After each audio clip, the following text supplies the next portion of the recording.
Hello students, good morning. स्वागत है आप सभी का ऑनलाइन क्लासेस के अंदर। तो पिछले लेक्चर तक हमने पोटेंशियल एनर्जी से रिलेटेड डिस्कशन कर लिया था। उसमें हमने मिनिमम पोटेंशियल एनर्जी और रो किस प्रकार से फाइंड आउट किया जाता है वो हमने देखा था दो अलग अलग तरीके से। जैसे आयनिक क्रिस्टल की जो संपीड़ितता होती है बीटा, एक तो उसके आधार पर निकाल सकते हैं, और एक मिनिमम पोटेंशियल एनर्जी से भी, न्यूनतम स्थितिज ऊर्जा से भी, जिसको जालक ऊर्जा या क्रिस्टल ऊर्जा कहते हैं, उससे भी हम निकाल सकते हैं। ठीक है, तो आज हम क्या डिस्कस करेंगे इस लेक्चर में। आज हम देखो, इससे पहले वाले पार्ट में आयनिक आबंध पढ़ चुके हैं। आयनिक आबंध जो कि एक इलेक्ट्रॉन दाता परमाणु होता है और एक इलेक्ट्रॉन ग्राही परमाणु होता है। जब उन दोनों के बीच में कूलॉम एट्रैक्टिव फोर्स लगता है, कूलॉम आकर्षण आन्योन्य क्रिया, तो उसकी वजह से बंध बनता है आयनिक आबंध। ठीक है, सेकंड है सहसंयोजी आबंध, और तीसरा धात्विक, चौथा वंडरवाल और पांचवा हाइड्रोजन। अब इनके बारे में पढ़ते हैं।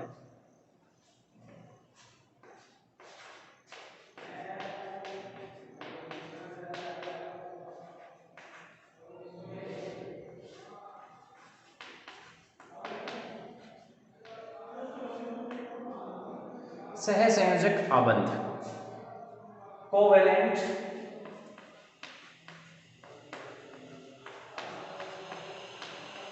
बॉन्ड। देखो स्टूडेंट, पढ़ाई अच्छी चल रही है, ठीक है, घर पर बैठकर वीडियो में आसानी से मोबाइल के अंदर वीडियो देख रहे हैं। चलो, सहसंयोजक आबंध कोवेलेंट बॉन्ड किस प्रकार से बनता है। देखो, ऐसे परमाणु, सामान्यतः परमाणु के जो संयोजी इलेक्ट्रॉन होते हैं, संयोजी मतलब जो कि बाहरी कक्षा में होते हैं, संयोजन करने के लिए जो अवेलेबल होते हैं, ठीक है, बाहरी कक्षा के जो इलेक्ट्रॉन होते हैं, वैलेंस इलेक्ट्रॉन, वो संयोजी इलेक्ट्रॉन जब दो परमाणुओं के, जैसे बात करें एक परमाणु ए है, दूसरा परमाणु बी है, जब उन दोनों के संयोजी इलेक्ट्रॉन आपस में बंध बना लें और बंध बनाकर दोनों परमाणु एक अणु का निर्माण कर दें, तो इस बंध को क्या बोलते हैं? सहसंयोजक बंध बोलते हैं। समझ में आ रही है बात? जब परमाणुओं के संयोजी इलेक्ट्रॉन परस्पर साझा करके, आपस में साझा करके, क्योंकि एक बंध बनाने के लिए दो इलेक्ट्रॉन की आवश्यकता होती है, तो वहां पर बंध का निर्माण हो जाता है दोनों परमाणुओं के बीच में, और वो बंध की प्रकृति जो होती है वो होती है सहसंयोजक बंध। ठीक है, सहसंयोजक बंध से बनने वाले क्रिस्टल को सहसंयोजक क्रिस्टल बोलेंगे। और इसके एग्जाम्पल क्या क्या होंगे? सिलिकॉन एवं जर्मेनियम के क्रिस्टल, सिलिकॉन तथा जर्मेनियम के जो क्रिस्टल बनते हैं वो सामान्यतः सहसंयोजक क्रिस्टल, सहसंयोजक आबंध से बनने वाले क्रिस्टल की कैटेगरी में रखे जाते हैं। ठीक है, अब इसमें जो सहसंयोजक बंध बनता है, इसमें जो इलेक्ट्रॉन परस्पर साझा कर रहे हैं, दो इलेक्ट्रॉन हैं, पहले इलेक्ट्रॉन 1 और दूसरे का बी का इलेक्ट्रॉन 2, तो दो इलेक्ट्रॉन हो गए। अब उन दोनों इलेक्ट्रॉनों की स्पिन जो होगी, प्रचक्रण स्पिन, ठीक, वो हमेशा एंटी पैरेलल होती है। जैसे एक की स्पिन यदि अप है ना, तो दूसरे की क्या होगी? डाउन होगी, प्रति समानांतर होगी। ठीक है, प्रचक्रण क्या होगी? प्रति समानांतर। अच्छा, इसके उदाहरण क्या क्या होंगे?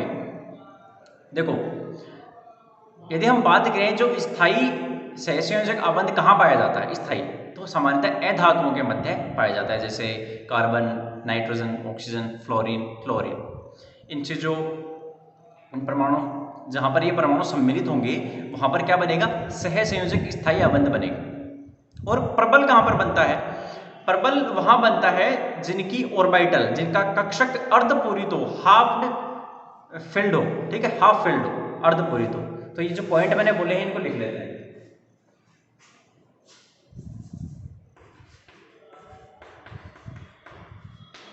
परमाणु के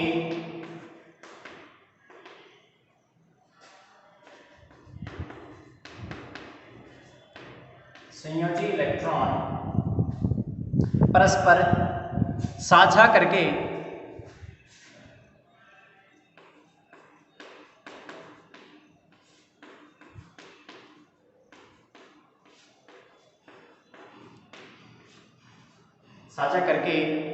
ये परमाणु अणु का निर्माण करते हैं।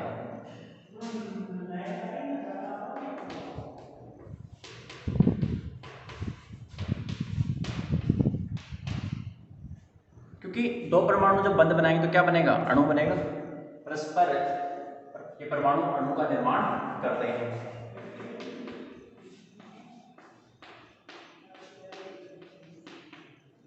तथा क्योंकि अणु का निर्माण किससे होगा? आबंध बनाकर, तथा यह आबंध सहसंयोजक आबंध कहलाता है।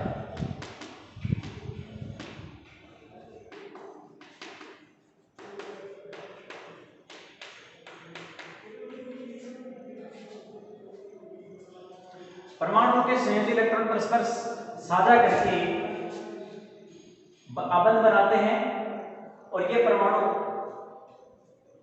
क्या लिखा है मैंने, संयोजी इलेक्ट्रॉन परस्पर साझा करके ये परमाणु अणु का निर्माण करते हैं तथा यह आबंध सहसंयोजक आबंध कहलाता है। ठीक है, चलो यहां पर इसमें पॉइंट क्या लिखेंगे आप कि सहसंयोजक आबंध से बनने वाला क्रिस्टल सहसंयोजक क्रिस्टल कहलाता है।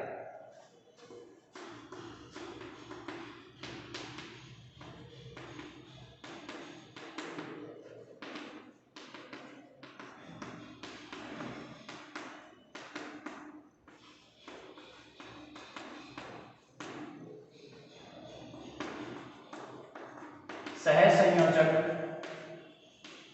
क्रिस्टल सहसंयोजक क्रिस्टल कहलाएगा।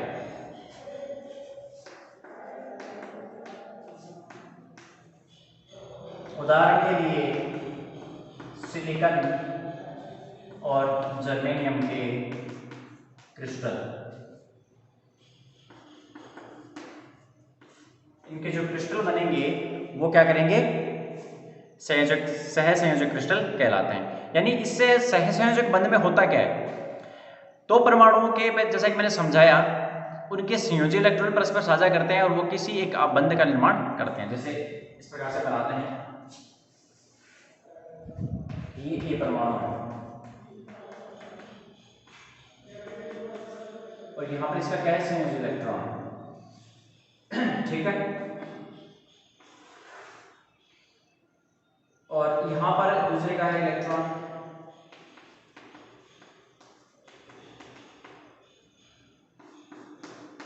ये आपस में क्या करते हैं? शेयरिंग करते हैं और बंध बनाते हैं। तो ये जो बंध कहलाएगा, ये क्या कहलाएगा? सहसंयोजक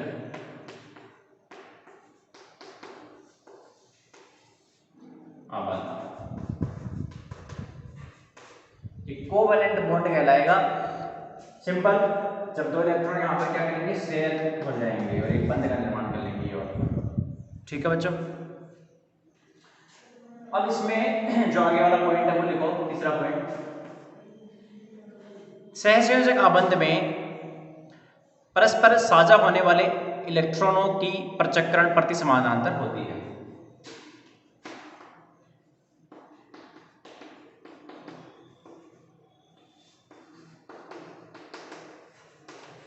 आबंध में सम्मिलित दोनों इलेक्ट्रॉन्स या दोनों इलेक्ट्रॉन की प्रचक्रण, इसका मतलब क्या है? स्पिन।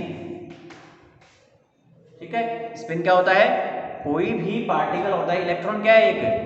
एक एलिमेंट्री पार्टिकल है। एलिमेंट्री पार्टिकल है, छोटा पार्टिकल, मूलभूत पार्टिकल है, फंडामेंटल।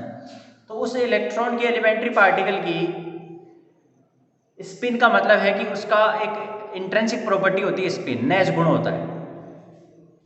इलेक्ट्रॉन की प्रचक्रण प्रति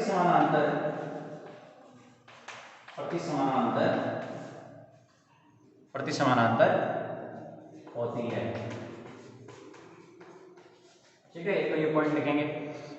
अब इसको नोट करो, मैं हटा रहा हूं इसको।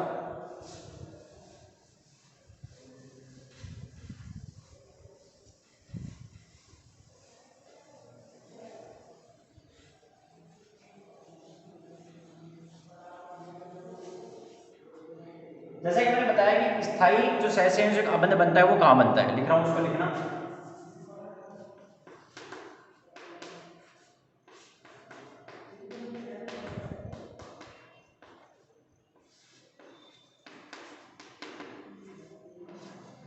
स्थायी सहसंयोजक आबंध सामान्यतः अधातु परमाणुओं के मध्य पाया जाता है।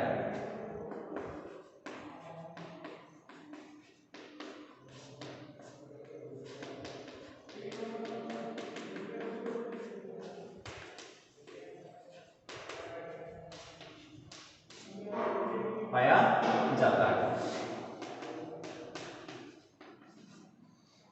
जो अधातु परमाणु हैं, नॉन मेटल्स हैं, वहां वो क्या बनाएंगे? स्थायी सहसंयोजक आबंध। इसी प्रकार से जिन परमाणुओं की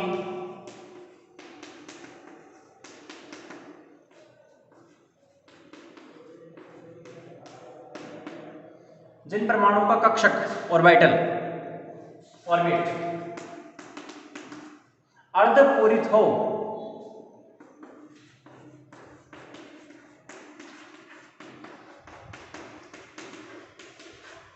अर्धपूरित होता है, उनके मध्य प्रबल सहसंयोजक बंध बनता है।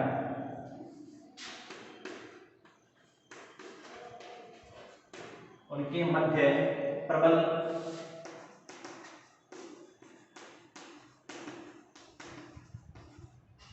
सहसंयोजक बंध बनता है। ठीक है, उनके मध्य क्या बनता है? प्रबल सहसंयोजक बंध। ठीक है, तो सहसंयोजक बंध में केवल इतना याद रखना है कि परमाणु के संयोजी इलेक्ट्रॉन साझा होते हैं और एक बंध का निर्माण करते हैं, जिसे क्या कहते हैं? सहसंयोजक बंध। अब आगे बढ़ेंगे धात्विक बंध।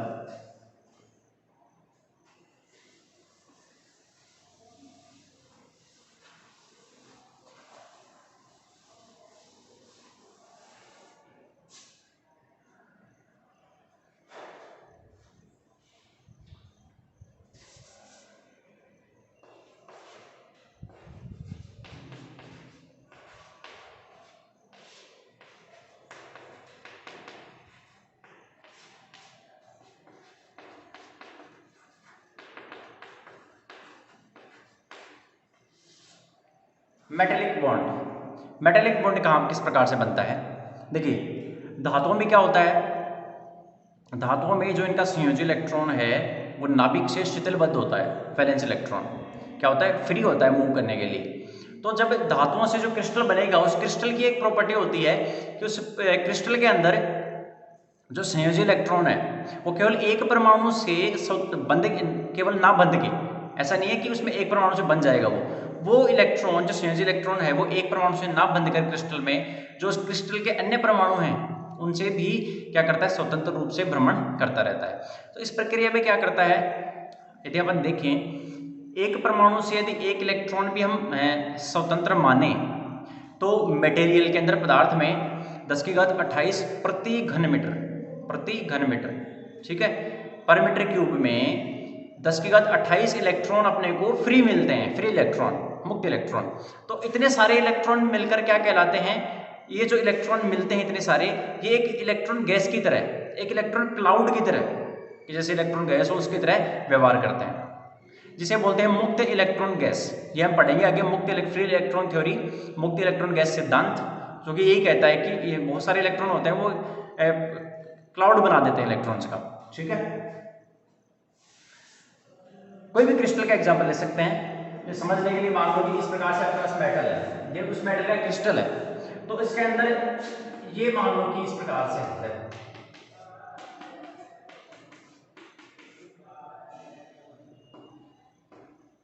ये बीच में क्या है? इलेक्ट्रॉन्स है।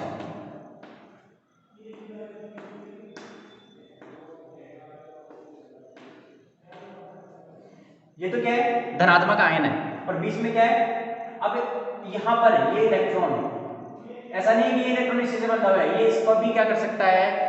इसमें भी सम्मिलित हो सकता है। तो ये जो मुक्त इलेक्ट्रॉन है ये होते हैं 10⁻28 या 10⁻27 या 10⁻26 के आसपास प्रति घन मीटर। तो इतने सारे इलेक्ट्रॉन क्या कहलाते हैं? इलेक्ट्रॉन, मुक्त इलेक्ट्रॉन गैस सिद्धांत, मुक्त इलेक्ट्रॉन गैस की तरह व्यवहार करते हैं।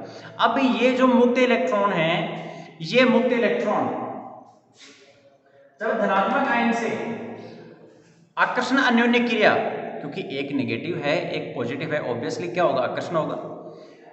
मुक्त इलेक्ट्रॉन जब धातु के मुक्त इलेक्ट्रॉन धनात्मक आयन से अन्योन्य क्रिया करके बंध बना लें, इसको क्या बोलते हैं? धात्विक आबंध बोलते हैं। समझ गए? केवल मेटल्स में बनता है, क्योंकि मेटल के अंदर ये फ्री इलेक्ट्रॉन इतने सारे अवेलेबल होते हैं और किसी में नहीं होते हैं। ठीक है ना? चलो इसको लिख लेते हैं। धातु में संयोजी इलेक्ट्रॉन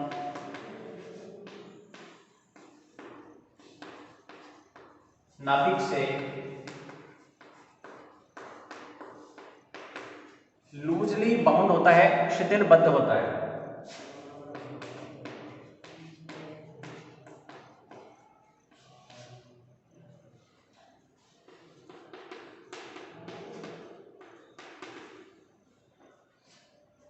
ठीक है, होता है। यहां पर जो ये संयोजी इलेक्ट्रॉन है कि जो कि क्या है, शिथिलबद्ध है, इस कारण धातु के क्रिस्टल में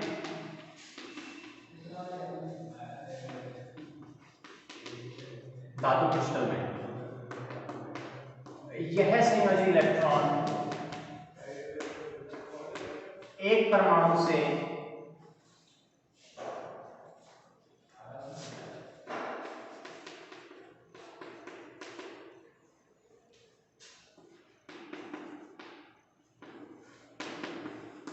ना बंध कर अन्य परमाणु से भी, अब ऐसा नहीं है कि ये इलेक्ट्रॉन केवल इसी से बंधा हुआ है, ये अन्य से भी क्या कर सकता है, फ्री रहता है भागने के लिए। अन्य परमाणु से भी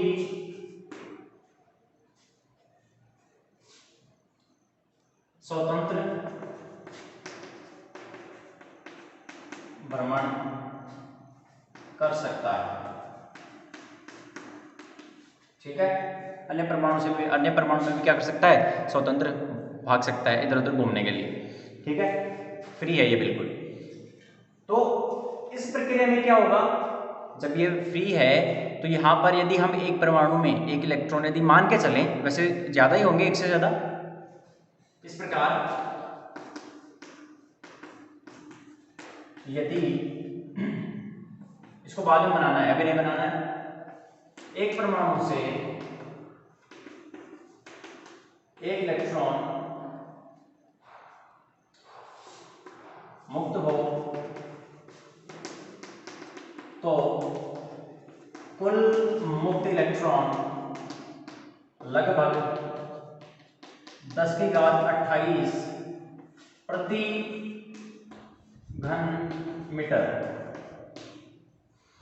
घन मीटर प्राप्त होते हैं।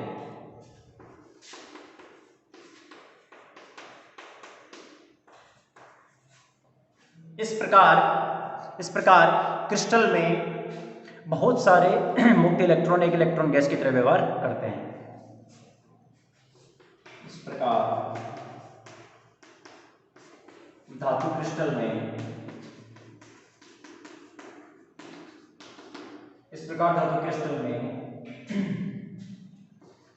ये मुक्त इलेक्ट्रॉन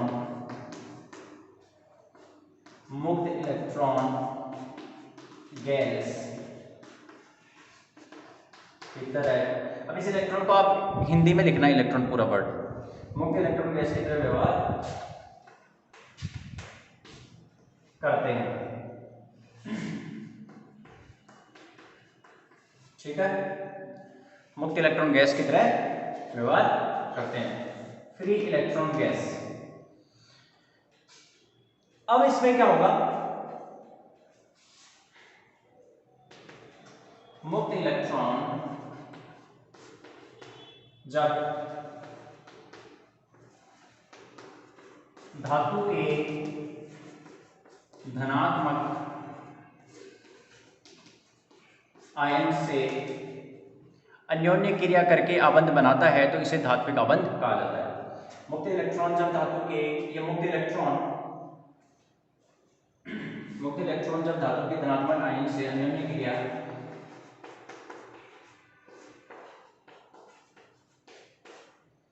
द्वारा आबंध बनाते हैं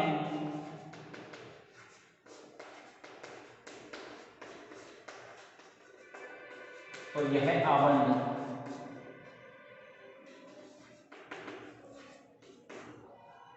यह बंध धात्विक आबंध कहलाता है।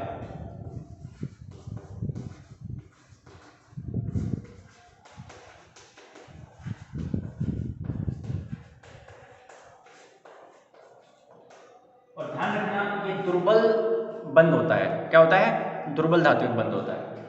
आगे लिखेंगे, यहां इस परिभाषा के नीचे ये जरूर बना लेना, ठीक है। और इसमें क्या लिखोगे? ये क्या है? धनात्मक आयन, और ये क्या है? मुक्त इलेक्ट्रॉन। इसको इलेक्ट्रॉन और इसको आयन लिखो, इसको नोट करो।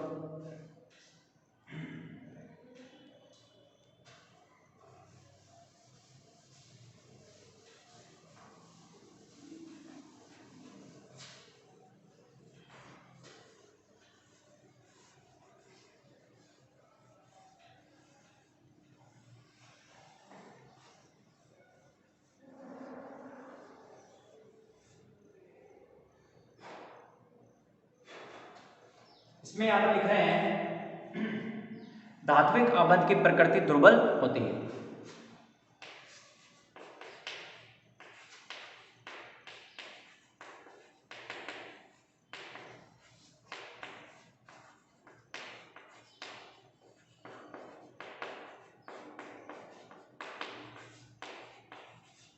इसकी प्रकृति कैसी होती है? दुर्बल, ठीक है। इसको लिख लो। तो जितने मेटल्स हैं उन मेटल्स में कौन सा बंध पाया जाता है? धात्विक आबंध। ओके, चलो नोट करो इसको।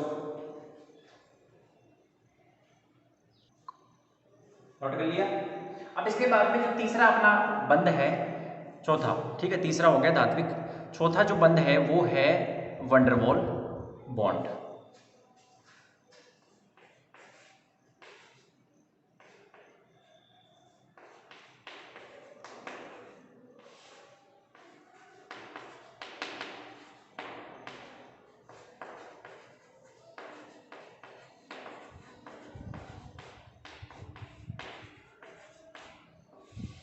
अब ये वंडरवॉल बॉन्ड क्या है? देखो, ये जो स्थिर वैद्युत बल होता है ये उससे डिफरेंट है। वहां पर ये वाला फोर्स काम में नहीं आएगा, ठीक है। ना ही एक आयन और द्विध्रुव के मध्य जो बंध बनता है उससे, उसको आयन और द्विध्रुव है, आयन की बात कर रहा हूँ और द्विध्रुव की बात कर रहा हूँ, ठीक है। द्विध्रुव का मतलब क्या होता है? पोलर मॉलिक्यूल, उससे भी डिफरेंट है। तो ये लगता कहाँ है? इसके 3 टाइप होते हैं। एक तो लंदन बल या प्रकीर्णन बल, दूसरा द्विध्रुव और द्विध्रुव के मध्य लग जाए, कोई द्विध्रुव अणु हो और दूसरा द्विध्रुव अणु हो, उन दोनों के बीच में लग जाए। तीसरा एक द्विध्रुव अणु और दूसरा अध्रुवीय अणु, ठीक है, अद्विध्रुव, उनके मध्य। तो चलो इनको लिखते हैं सबसे पहले। और इसमें देखेंगे कि ये वाला जो बल है वंडरवॉल फोर्स, ये अपने नॉर्मल स्थिर वैद्युत बल जैसा कि मैंने बताया उनसे डिफरेंट होता है। ओके, चलो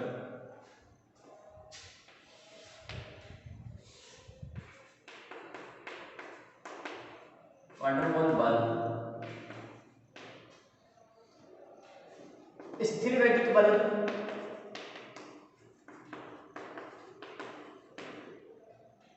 एवं आयन द्विध्रुव डाइपोल, इसमें डाइपोल होते हैं प्लस माइनस, ठीक है। द्विध्रुव आप जानते हैं कि जब दो आवेश एक दूसरे से अत्यल्प दूरी पर रखे हुए होते हैं समान परिमाण के, विपरीत प्रकृति के, तो वो डाइपोल कहलाता है। आयन द्विध्रुव के मध्य बल से भिन्न होता है।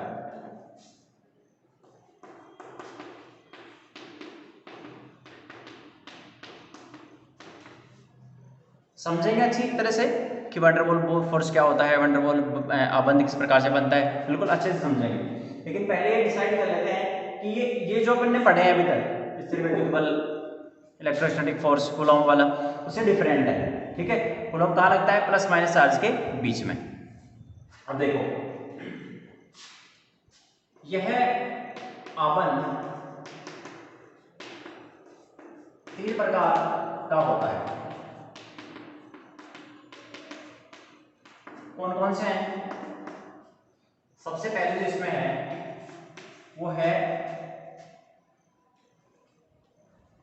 इसमें जो बल हैं उन बल के 3 नाम लिख रहा हूं। यह आबंध 3 प्रकार के बलों से बनता है।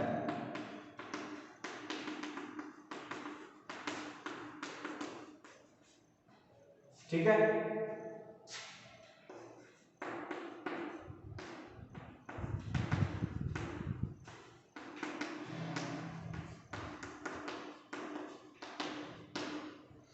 लंडन फोर्स या फिर डिस्पर्जन फोर्स।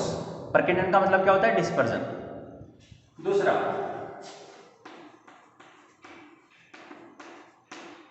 द्विध्रुव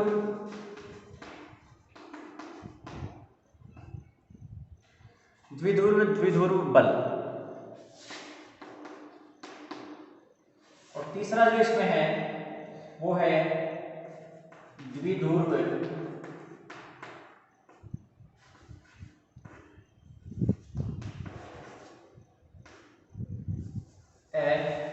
या फिर ध्रुवीय और अध्रुवीय बल।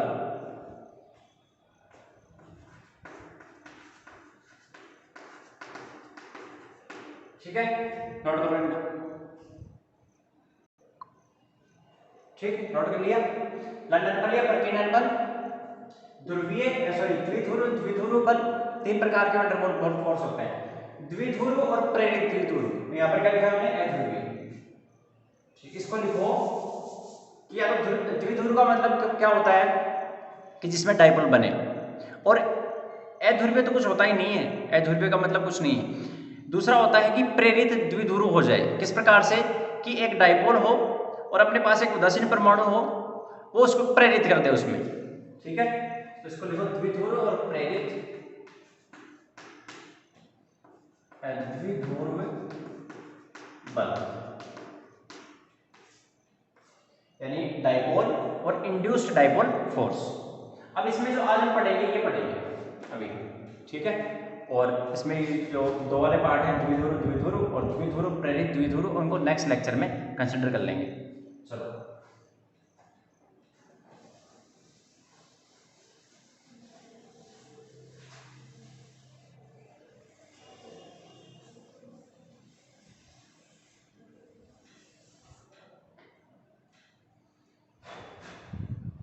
फर्स्ट है इसके अंदर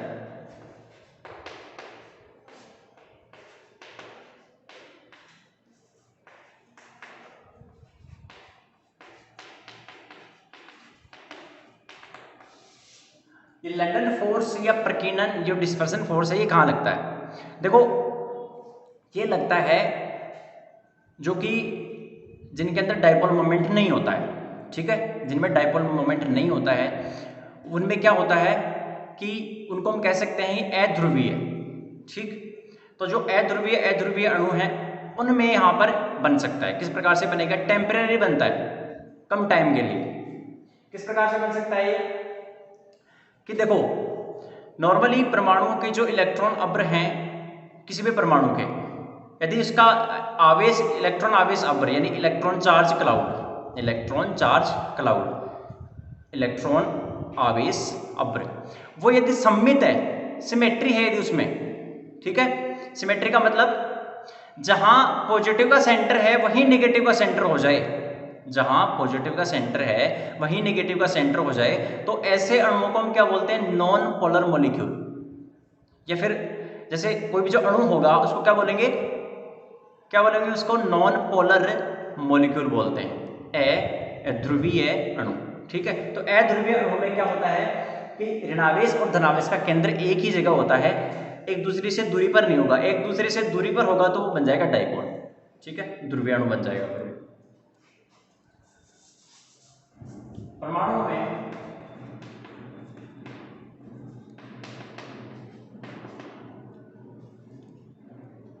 इलेक्ट्रॉन आवेश, और ऐसे लिखेंगे कि जिन परमाणुओं में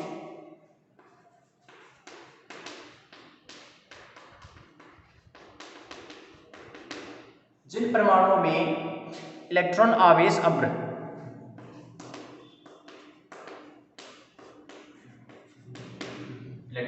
अभ्र सम्मित होता है,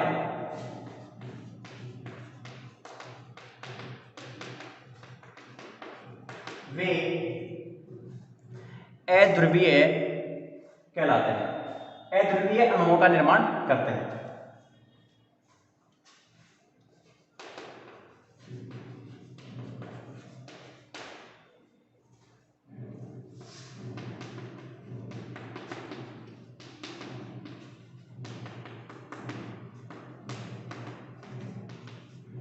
इसका एग्जाम्पल हो सकता है CO2।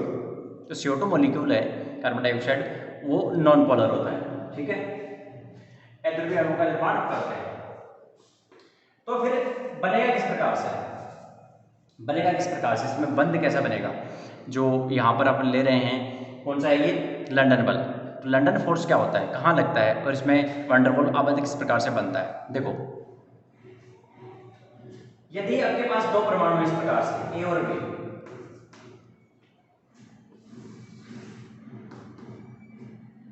यदि ये पॉजिटिव का सेंटर है और नेगेटिव वहां इस प्रकार से फैला हुआ है, लेकिन उसका सेंटर यहीं पर है, ठीक है, जो इलेक्ट्रॉन चार्ज क्लाउड है वो इस प्रकार से फैला हुआ है, इलेक्ट्रॉन बहुत सारे फैले, लेकिन उसका सेंटर क्या है, पॉजिटिव पर ही है। तो ये A परमाणु क्या कहलाएगा, अध्रुवीय सिंपल अणु की बात करेंगे, ठीक, जैसे CO2 हो सकता है, CO2 मॉलिक्यूल।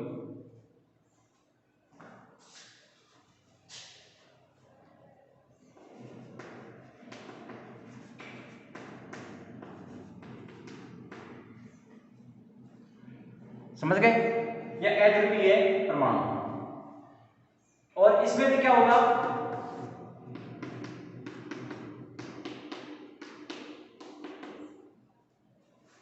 ठीक है स्टूडेंट, यहां पर ये लो, इसमें भी यहां पर ही सेंटर है,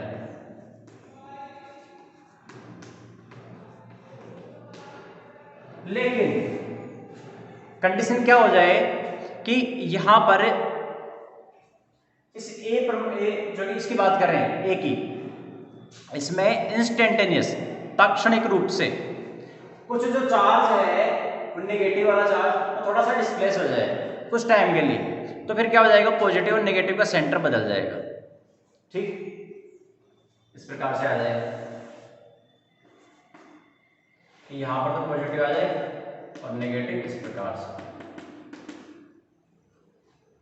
नेगेटिव इस प्रकार से आ जाए, ठीक है, और ऐसे इसमें हो सकता है, देखो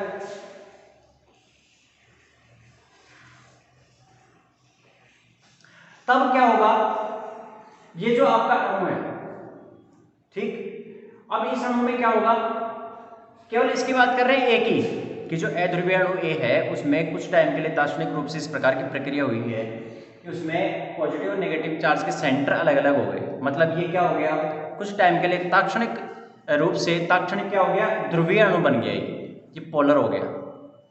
अब ये क्या करेगा, ये जो नेगेटिव चार्ज है, यदि इसके पास में, इस A के पास में B को लाया जाए, A के पास में B को लाया जाए, तो नेगेटिव वाला पॉजिटिव को क्या करेगा, अट्रैक्ट करेगा,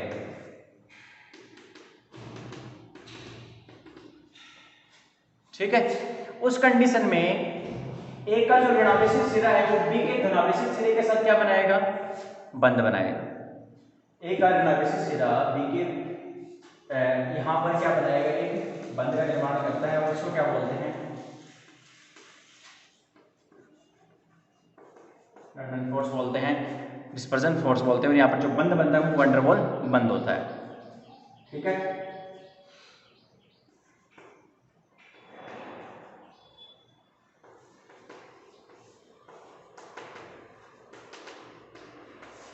वंडरवॉल बंध का निर्माण होता है, ठीक। तो इस प्रकार से इसको आपको इसको बनाना है, इसको बनाने के बाद अब इसके लैंग्वेज लिखो,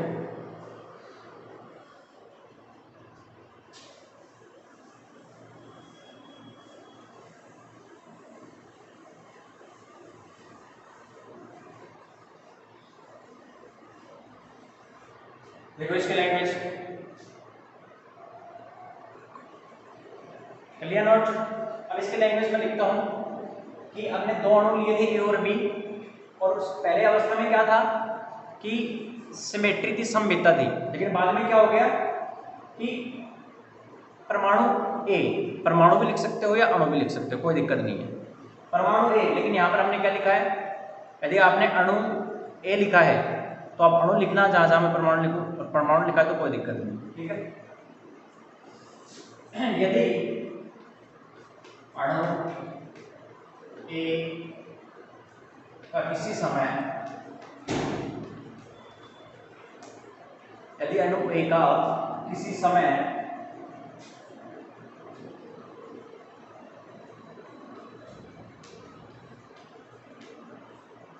जो आवेश अव्र है, ठीक है, वो जो आवेश अव्र है उसका, उसमें विकृति उत्पन्न हो जाए, यानी कहने का मतलब उसमें ताक्षणिक द्विध्रुव उत्पन्न हो जाए।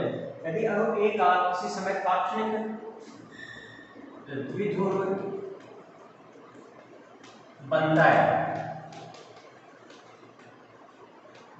तो यह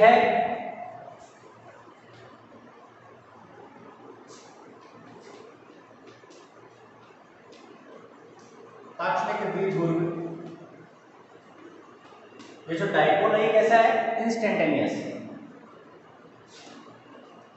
किसी अन्य अणु बी के, अणु कौन सा है, बी के इलेक्ट्रॉन आवेश अव्र को क्या कर देगा, विकृत कर देगा।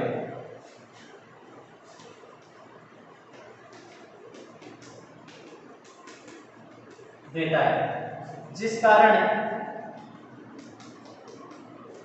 बी में भी ताक्षणिक द्विध्रुव बन जाता है।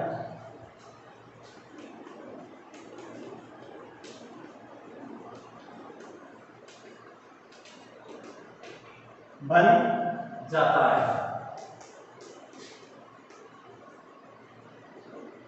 अब ए में हुआ था, ए की वजह से बी में बन गया, इस कारण ए और बी के मध्य क्या लगेगा, क्योंकि देखो ए का राइट साइड वाला सिरा क्या था, निगेटिव, तो वो निगेटिव क्या करेगा, पॉजिटिव को अट्रैक्ट करेगा, तो यहां पर क्या होगा, अस्थायी द्विध्रुवों के मध्य आकर्षण बल उत्पन्न होता है।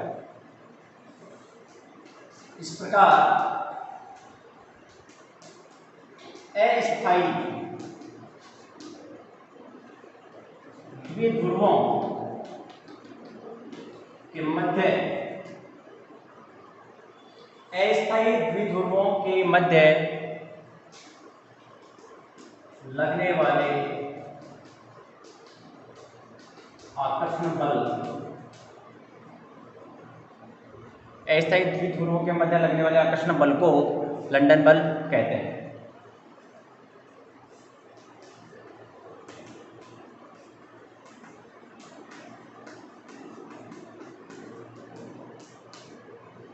ठीक है, और यही लंदन बल क्या है, वंडरवॉल फोर्स। इस कारण यहां जो आबंध बनता है वो क्या कहलाएगा, वंडरवॉल आबंध। इस प्रकार यहां जो बंध बनेगा वह है वंडरवॉल आबंध कहलाता है।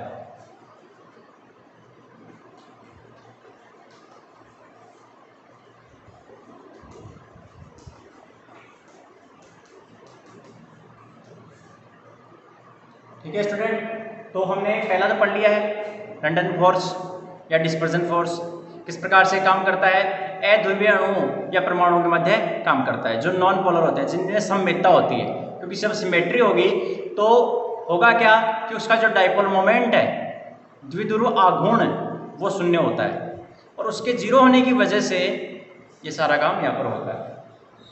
लेकिन यदि उसमें इंस्टेंटेनियस ताक्षणिक द्विध्रुव बन जाए, ताक्षणिक द्विध्रुव कैसे बनेगा, जैसे अपना ए अणु था, ए या परमाणु था, इसमें किसी टाइम या किसी प्रकार से पॉजिटिव और नेगेटिव का सेंटर अलग अलग हो जाए, अब ए के पास में जब दूसरा आएगा तो वो भी क्या हो जाएगा, इंड्यूस हो जाएगा। ठीक है, वो क्या करेगा, उसको विकृत कर देता है, जैसे हमने यहाँ पर लिखा है, विकृत कर देता है। किसके कारण करेगा, प्रेरित करेगा, इंड्यूस करेगा। ओके, तो ये पहला है वंडरवुल फोर्स। कल पढ़ेंगे द्विध्रुव। द्विध्रुव कि जब एक डाइपोल, जिसमें पहले से डाइपोल है, उसके पास दूसरा डाइपोल लेके आते हैं तो भी फोर्स काम करता है। और फिर एक डाइपोल के पास जब एक नॉन डाइपोल लेके आते हैं, ध्रुवीय अणु के पास में क्या लेके आते हैं, अध्रुवीय या अध्रुवीय लेके आते हैं, तो उसमें क्या होगा, प्रेरण के द्वारा क्या हो जाएगा, प्रेरित होंगे वहां पर आवेश, और वहां पर क्या बनेगा, डाइपोल बनेगा, वहां पर फोर्स काम करेगा फिर, और वहां पर क्या होगा, वंडरवॉल फोर्स काम करेगा। चलो इसको नोट कर लो। आज के लेक्चर में इतना ही पढ़ेंगे। Thank you very much. तो पढ़ते रहिए। ओके।